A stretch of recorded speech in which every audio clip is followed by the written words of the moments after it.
I'm still processing what happened today, and I suspect many of you will be too when you hear the full story. What we witnessed in that courtroom wasn't just another Trump outburst. This was something far more dangerous, far more revealing about where we are as a country. According to multiple witnesses in the room, including credentialed journalists and legal observers, Donald Trump literally screamed at the judge, "I am above the law."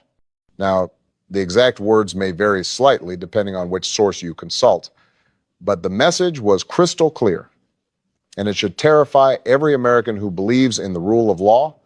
Let me be very clear about what I'm going to do tonight. I'm going to walk you through what happened, step by step. I'm going to explain why this matters so much, and I'm going to connect this to a pattern of behavior that we've been documenting for years now. Because this isn't an isolated incident. This is who Donald Trump has always been. To understand the full weight of what happened today, we need to understand the context. This hearing was supposed to be routine. Trump's legal team had filed yet another motion to dismiss, yet another delay tactic in what has become a familiar playbook. The judge, who has shown remarkable patience throughout these proceedings, was simply ruling on procedural matters, but Trump, as he so often does, couldn't help himself. He couldn't sit quietly while his expensive lawyers did their job. He had to make it about him. He had to turn a legal proceeding into a spectacle. And in doing so, he revealed something that many of us have suspected all along. Donald Trump genuinely believes he is above the law. Now, I know some of you watching might be thinking, come on, this is just Trump being Trump. He says outrageous things all the time. Why should we take this seriously? And that's exactly the attitude that got us here. We've normalized the abnormal. We've become desensitized to behavior that would have ended any other political career decades ago. But let me tell you why today was different. This wasn't a rally. This wasn't a Truth Social post. This wasn't even a press conference where he could walk away without consequences. This was inside a courtroom in front of a federal judge with court reporters documenting every word. This was Trump looking directly at a representative of the American justice system and declaring himself beyond its reach. Let me take you through what actually happened. Based on the accounts we have, the judge was explaining a ruling, speaking in that measured, careful way that judges do. Trump's attorney was standing, presumably about to respond, when Trump suddenly stood up himself. Witnesses say his face was red, his voice was raised to the point of shouting, and he pointed at the judge. "I am above the law." According to several people in the room, he repeated it, not once, but multiple times. "I am above the law. You can't do this to me." The judge, to his credit, immediately called for order. Trump's lawyers were visibly panicked, trying to get their client to sit down, to be quiet, to stop making things worse. But here's what really gets me. After the initial outburst, after his lawyers finally got him seated, Trump sat there with his arms crossed, glaring at the judge. No remorse, no recognition that he had just committed what could be considered contempt of court. Just defiance, pure, unfiltered defiance. The judge, and again, I have to commend this judge for his restraint, took a 10-minute recess. When they returned, the judge issued a stern warning. He said, and I'm paraphrasing here, that the courtroom is a place where the law applies equally to everyone, regardless of their position or past positions they may have held. He said that any further outbursts would result in serious consequences. Now, let's talk about what this really means. When Trump screamed, "I am above the law," he wasn't just having a bad day. He wasn't just frustrated. He was articulating a worldview that he has held his entire life. This is a man who has spent 70 plus years believing that rules don't apply to him, that money and power insulate him from consequences, that he can say anything, do anything, and face no repercussions. And you know what? For most of his life, he's been right. He's dodged creditors, skirted regulations, settled lawsuits, and moved on to the next scheme. He became president despite, or perhaps because of, behavior that would disqualify anyone else. He incited an insurrection and faced no immediate criminal charges. He took classified documents to his golf club and claimed they were his personal property. Every time he's gotten away with something, it has reinforced this belief. Every time the system has failed to hold him accountable, he's become more brazen. And now we're here in a courtroom watching him declare openly what he's always believed privately, that he is above the law. But here's the thing that should concern all of us, regardless of our political affiliation. When someone who has been president of the United States says they are above the law, they're not just talking about themselves. They're making a claim about the nature of power in America. They're saying that if you're wealthy enough, famous enough, powerful enough, the law doesn't apply to you. That's not conservatism. That's not populism. That's authoritarianism. That's the breakdown of the fundamental principle that has held this republic together for nearly 250 years. That no one, absolutely no one, is above the law. Let me put this in historical perspective for a moment. Think about Richard Nixon. Whatever you think about Nixon's policies, whatever you think about Watergate, Nixon at least understood that he was subject to the law. When the Supreme Court ruled against him, he complied. When he faced impeachment, he resigned. He recognized that the institution of the presidency was bigger than any individual president. Think about every other president who has faced legal or ethical scrutiny. They've all, to varying degrees, shown some respect for the judicial process. They've hired lawyers and fought their battles within the system, but they've accepted the premise that they are accountable to that system. Trump is different. Trump has never accepted that premise. And today, he said it out loud in a courtroom to a judge's face. I want to dig deeper into Trump's legal history because I think it helps explain how we got here. This is a man who has been involved in literally thousands of lawsuits over his career. Thousands. He's sued contractors who did work for him and refused to pay them. He's been sued by students at Trump University who said they were defrauded. He's been sued by investors, by former employees, by business partners. And his approach has always been the same. Deny everything, attack the accusers, use legal procedures to delay and obstruct, settle when necessary, but never admit wrongdoing. And always claim that he's the real victim, that everyone is out to get him, that the system's rigged against him. It's a playbook he's been running for decades, and it's worked remarkably well. When you have enough money to hire armies of lawyers, when you can afford to drag cases out for years, when you can use the legal system as a weapon rather than submit to it as a framework for justice, you can get away with a lot. But becoming president changed things. Suddenly, Trump wasn't just a businessman with legal problems.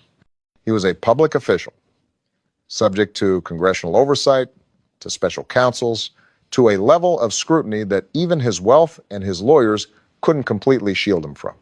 And he hated it. He hated every minute of it. We saw it in his reaction to the Mueller investigation, which he called a witch hunt from day one. We saw it in his impeachments, both of them, where he claimed he did nothing wrong and that his accusers were the ones who should be investigated. We saw it in his response to losing the 2020 election, where he claimed massive fraud despite every court and every recount showing otherwise. Trump has never accepted that the normal rules apply to him. And today's outburst wasn't an aberration. It was the logical culmination of decades of this mindset. Now, I want to talk about Trump's lawyers because their role in all of this is fascinating and deeply troubling. These are supposed to be officers of the court. They have a duty not just to their client, but to the legal system itself. They're supposed to uphold the integrity of the judicial process, but look at what they've been reduced to. They're not practicing law in any meaningful sense. They're running interference. They're filing frivolous motions to delay proceedings. They're making arguments in court that they know have no legal merit, just to buy time. They're managing a client who actively undermines their work at every turn. And the good lawyers, the ones with real reputations to protect, they've mostly abandoned Trump. Look at who's representing him now. Many of them are second-tier attorneys, people willing to hitch their wagon to Trump, either for the publicity or because they share his contempt for the system. The top-flight lawyers, the ones from major firms with real institutional standing, they won't touch him. Why? Because Trump is an impossible client. He doesn't listen to legal advice. He can't help himself from making public statements that damage his own case. He attacks judges and prosecutors in ways that make it harder for his lawyers to do their jobs. And perhaps most importantly, he has a history of not paying his legal bills. So we're left with a situation where Trump is represented by lawyers who either can't control him or don't want to. And that brings us back to today's outburst. Where were his lawyers when he stood up and started screaming? They were there trying desperately to get him to sit down, but they couldn't stop him because Trump doesn't respect them any more than he respects the judge or the court or the law itself. Let me talk about the specific case that was being heard today, because the details matter. This isn't some minor civil dispute. This is a case involving serious allegations of fraud, of systematic deception, of using his businesses and his position to enrich himself at the expense of others. The evidence that's been presented over the course of these proceedings is damning. We're talking about financial statements that wildly inflated the value of properties. We're talking about loan applications that contained false information. We're talking about insurance claims based on fraudulent valuations. This isn't a matter of opinion or interpretation. These are facts documented in Trump's own records. And Trump's defense, essentially, that everyone does this, that these are just business practices, that the banks and insurance companies weren't actually harmed, so there's no real crime. It's the same defense he's used his entire career. Everyone cheats a little, so why should I be singled out? But that's not how the law works. You don't get to commit fraud just because you think other people might be doing it too. You don't get to lie on official documents just because you believe the system's corrupt anyway. And you certainly don't get to scream at a judge that you're above the law just because you're angry about being held accountable. The judge in this case has been remarkably patient. He's allowed Trump's lawyers to make their arguments, even when those arguments border on frivolous. He's tolerated Trump's presence in the courtroom, even when it's clearly a publicity stunt. He's given Trump every opportunity to participate in his own defense in a dignified way. And Trump has responded by treating the entire proceeding as a joke, as an inconvenience, as something beneath him, until today, when his frustration boiled over into that explicit declaration, "I'm above the law." I want to talk about what was going through Trump's mind in that moment, because I think it's revealing. Trump has spent his entire life surrounded by people who tell him what he wants to hear. He's fired anyone who challenged him, who told him no, who suggested that maybe he should follow the rules like everyone else. He's built an entire ecosystem around himself where he is always right, where his instincts are always correct, where any criticism is just jealousy or hatred or part of some conspiracy against him. And that ecosystem has insulated him from reality in profound ways. So when he walks into that courtroom and sees a judge who won't defer to him, who treats him like any other defendant, who actually expects him to follow courtroom procedures and respect the judicial process, it's genuinely shocking to him.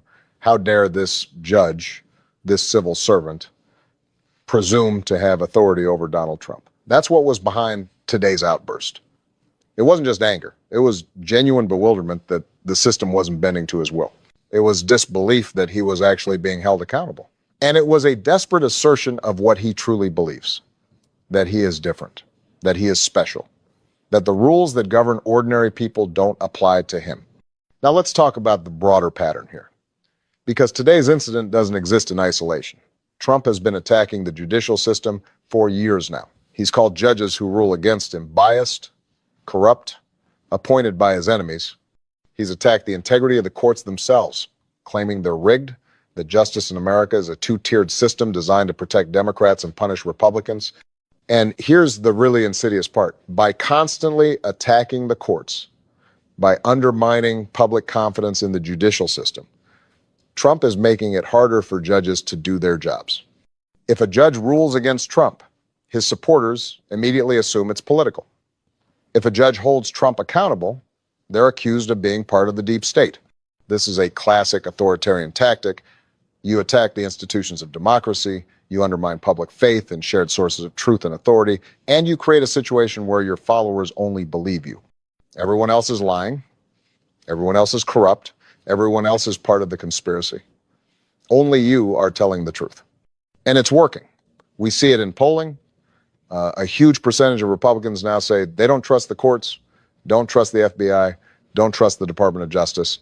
Not because these institutions have actually become more corrupt or more biased, but because Trump has spent years telling them they are. This is devastating for our democracy. Courts only work if people accept their legitimacy. Laws only work if people believe they'll be enforced fairly.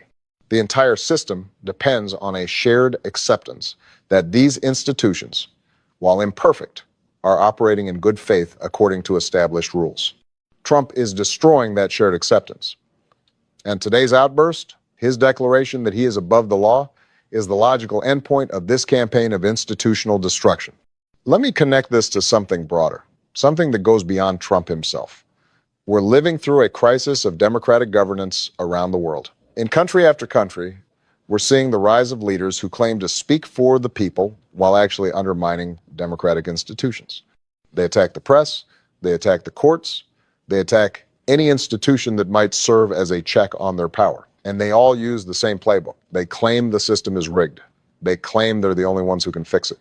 They claim that normal rules and procedures are just obstacles preventing them from delivering for their supporters.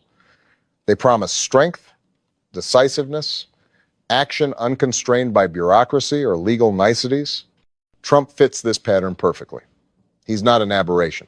He's part of a global trend toward authoritarianism, toward strongman politics, toward the erosion of democratic norms and institutions. And here's what makes it so dangerous in the American context. We have a system of checks and balances that depends on good faith participation. The president can't actually be a king because Congress can check presidential power, because courts can strike down illegal actions, because the press can expose wrongdoing, because voters can hold leaders accountable. But all of those checks only work if people in positions of power accept their legitimacy. If a president simply ignores court orders, if he pardons anyone who helps him break the law, if he uses the powers of his office to punish enemies and reward friends, if he refuses to accept election results that go against him, then the whole system starts to break down. We saw glimpses of this during Trump's first term. We saw it most dramatically on January 6th, when Trump refused to accept his election loss and incited a mob to stop the peaceful transfer of power. But we're seeing it again now in these courtrooms where Trump is openly declaring that he believes he is above the law. If Trump wins the presidency again, what's to stop him from acting on that belief? What's to stop him from ordering the Department of Justice to drop all cases against him? What's to stop him from pardoning himself or from simply refusing to comply with court orders he doesn't like? What's to stop him from using the powers of the presidency to go after his enemies while protecting his allies? The answer is not much. The system depends on norms, on shared understandings, on a basic commitment to democratic principles, and Trump has shown us again and again that he doesn't share that commitment. I want to talk about Trump's supporters for a moment because I think it's important to understand why they continue to back him despite all of this. And I want to be fair here. I don't think most Trump supporters are authoritarians. I don't think they actually want to destroy American democracy. What they want is someone who will fight for them. They're frustrated with a system that seems to work for elites but not for ordinary people. They're angry about economic stagnation, about cultural changes they didn't ask for, about feeling left behind by globalization and technological change. They see Trump as someone who understands their frustrations and who's willing to break some rules to fight on their behalf. And I get that. I really do. The system isn't working for a lot of people. Wages have been stagnant for decades while the cost of housing, healthcare, and education has skyrocketed. Good jobs have disappeared. Communities have been hollowed out. People feel like their concerns are ignored by political and cultural elites who look down on them. But here's the problem. Trump isn't actually fighting for those people. He's fighting for himself. He's using their legitimate grievances as a shield against accountability. He's telling them that anyone who holds him responsible is really attacking them. He's conflating criticism of his behavior with contempt for his supporters. And that's a dangerous lie. You can care about working-class Americans and still believe that no one, including a former president, should be above the law. You can want to shake up the system and still believe in the rule of law. You can be frustrated with elites and still recognize that Trump's declaration today was wrong and dangerous. The tragedy is that Trump has convinced so many people that they have to choose. Either you support him unconditionally, or you're part of the corrupt establishment that's trying to keep them down.